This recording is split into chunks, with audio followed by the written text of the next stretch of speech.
Love breathes underwater like sea creatures, slow in how it teaches, gliding, grazing like a graceful ray, or an opening anemone, raising tendrils in time to the pulse of the sea and drawing them in again. Its only enemy, that toothy little fish anxiety, for years it followed me, nipping my Achilles from behind, to remind me of times I was blind to love that never left. When buried, bereft, my heart burrowed low, so no one else could bruise it. Didn't know that hiding was the only way to lose it. Since the Ice Age, she's been down in the basement, digging through boxes, trying to find something she thought she had lost. The original skin of shape-shifting foxes, the thing she swore not to lose at any cost.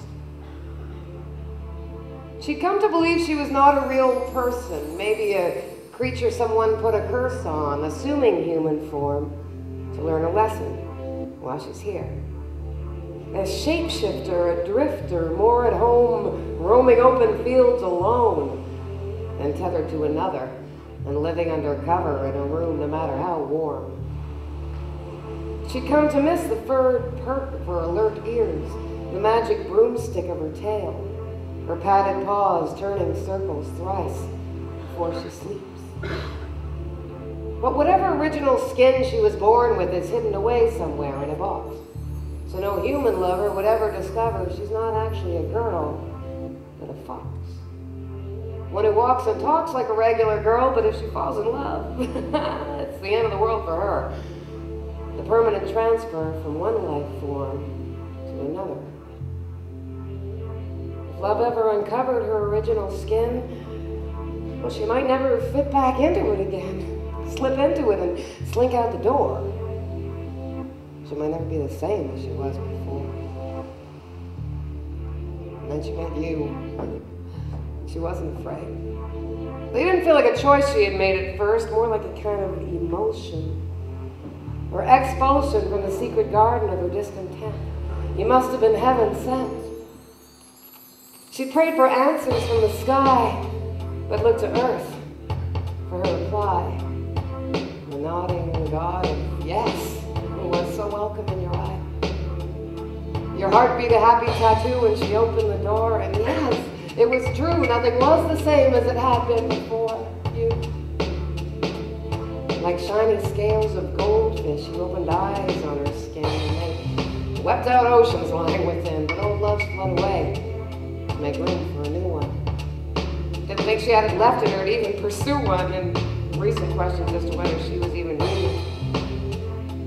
The letters that she didn't send, love she swore would never end, apology calls she didn't make, love's lost or tossed by a blind mistake, and all the roads she didn't take. Love is the one that's hard to find. Love is the one who knows your mind. Love is the one who feeds your soul. Love's the one to have and hold. But hold a minute, hold how? There's 100 hungry ways to hold her up or hold her down. Will she still be able to get around? Will she be able to hold her ground? So she digs down deep to the bottom of the box to find the original hide of the fox, and it's there all right. Despite paranoia, some lover would thieve it, slip it on, and slink away. The choice was always hers to retrieve it. But who wears furs these days?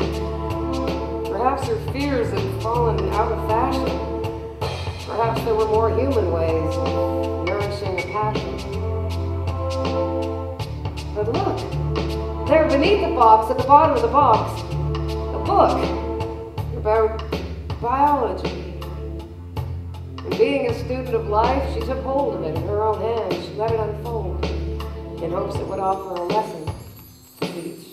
It fell open to the name Halocynthia auranthium, or in more common terms, the sea peach. The sea peach is a creature who looks like a heart, living at the bottom of the ocean, rooted in place by a sucker on its underpart, grounded, holding steady his devotion.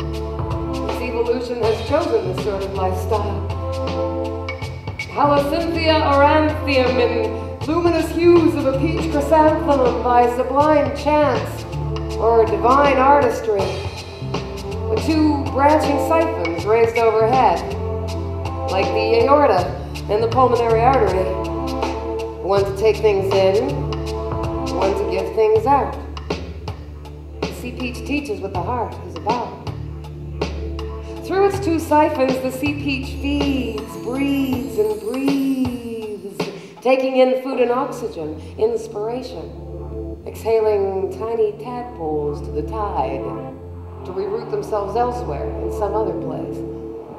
All this from a creature who has no face, no crises of identity, the ability to simply be, no mind, but no matter, none of the clatter and chatter of the human brain. No broken-hearted sea peach ever drove itself insane, and its offers of asylum have no locks on either side. So she chose the book of life and closed the box on the fox hide.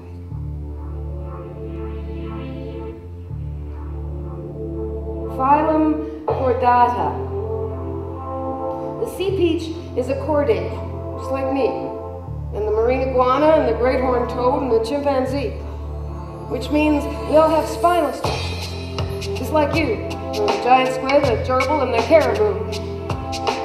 Each who shares the chordate name starts out looking pretty much the same, at least in our prenatal form. Then we start to shift our shapes after we're born.